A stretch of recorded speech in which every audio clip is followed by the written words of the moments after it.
Hello everybody, my name is Jane. I am a certified pediatric sleep consultant and the face behind Counting Sheep. So I want to talk to you guys today about night wakings. I think it's probably the most common thing I hear and probably the first thing that pops into most people's mind when they think about baby sleep is just the fact that their baby is not sleeping through the night. So the goal of sleep training really is to teach your child independent sleep. That means if they wake up in the middle of the night, you don't need to step in and help them to fall back asleep because they can put themselves back to sleep. So let's talk about why and how we can help eliminate these night wakings. First of all, we all wake up at night.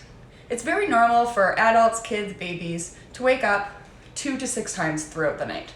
So our goal is never to stop them from waking up because it actually is very beneficial for us to do that. What it does is it allows us to process our environment and go back to sleep. So our goal is not to stop them from waking, it's just to eliminate your need to constantly be there and help them through it, right? So common reasons that this happens is schedule. That's one of the main things. So I talk a lot about wake times now, which is very important. So what a wake time is basically is when from the moment that they wake up to the moment that you lay them back to sleep, that's their wake time. That amount of time is going to vary based on their age. As they get older, they can stay awake for longer.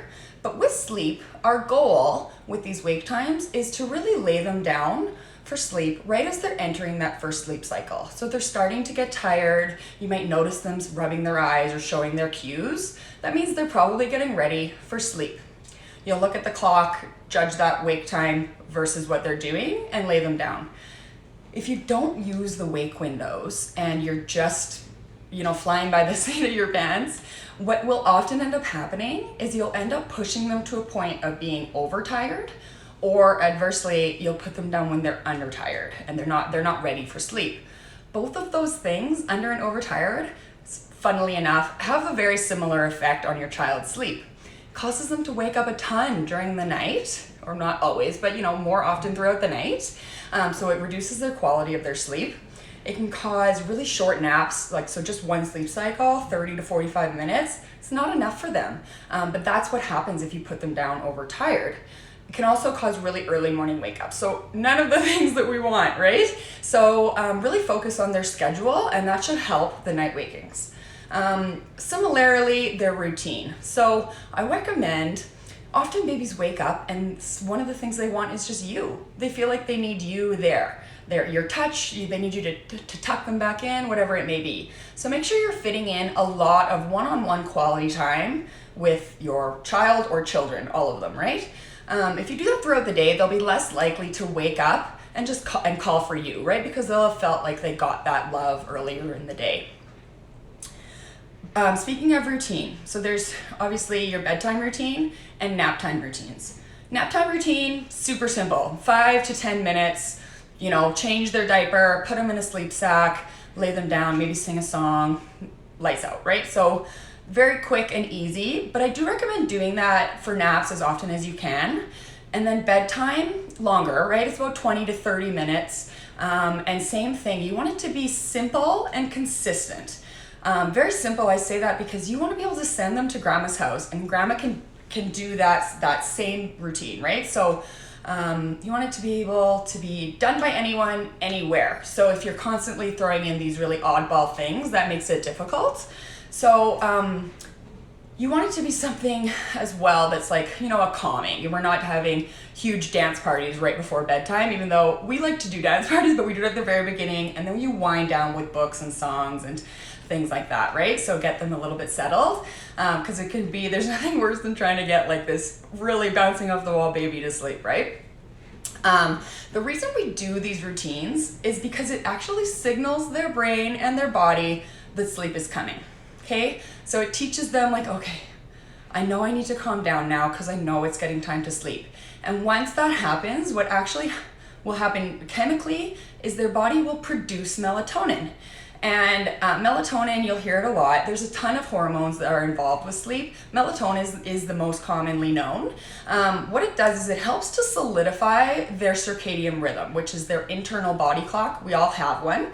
And melatonin will help them fall asleep and stay asleep. So it's super important. By doing that routine, it will signal to them, okay? So super important to have a great routine in place.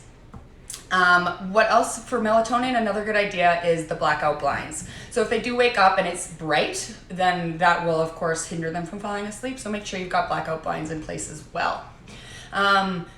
Also, the other thing that can reduce melatonin production is blue light. Okay, so your screens from your phone, iPad, television.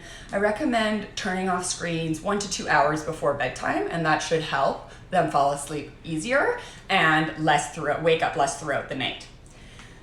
The last one, and probably the most common one that we see and hear about, is sleep props, okay, or sleep associations, which is just a fun term for basically like an outside or an external source that they believe they need to fall asleep.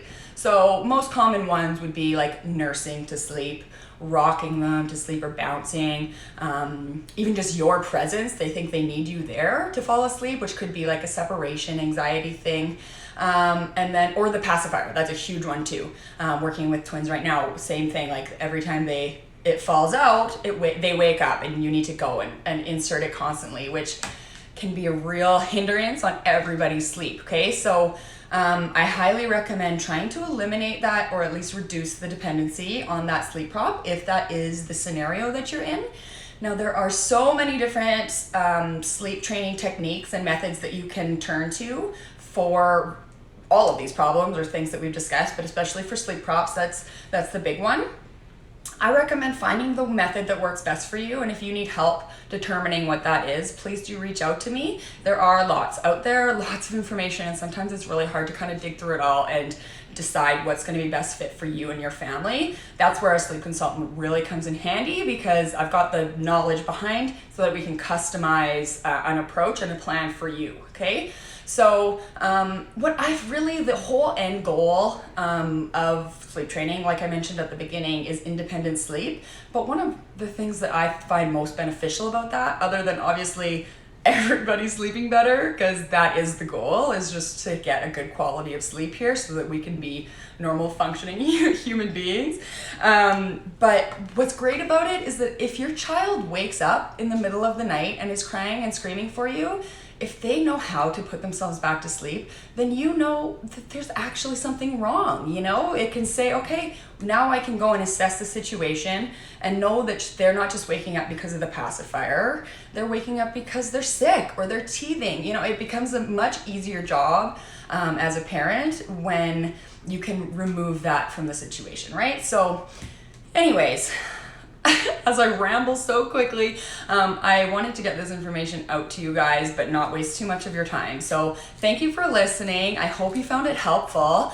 And if you guys ever feel like you need help with any of this, please reach out to me. My Ask Me Anything package is great for just scenarios like this. It's only $40, and I will make sure that you have the confidence and the know-how to help make sleep happen for you guys. So, yeah, if you have any questions, or please let me know in the comments if you found this helpful. I love to hear the feedback. So thanks again, you guys. Enjoy the rest of your day and the rest of your week, and we will talk to you soon.